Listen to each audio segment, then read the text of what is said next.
নমস্কার, আমি সুলেখা। আমার চ্যানেলে আপনাদের স্বাগত। আমি আজ একটি নিরামিষ কুঁদরির পোস্ত রেসিপি নিয়ে চলে এলাম। তাই কুঁদরি আলুটাকে সরু সরু করে কেটে নিয়ে দিয়ে দিলাম কড়াইতে তেল, তারপর দিয়ে দিলাম শুকনো লঙ্কা, কালো জিরে, তারপর কুঁদরি আলুটাকে ভালো করে দিয়ে কিছুক্ষণ ভেজে নেব।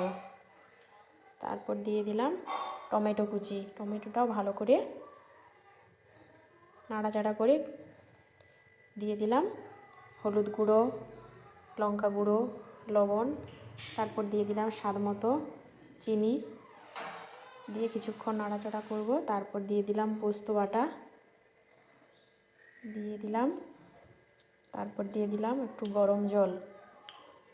তারপর 5 থেকে 7 মিনিট হয়ে গেলে আমাদের কুঁদরির পোস্ত রেডি।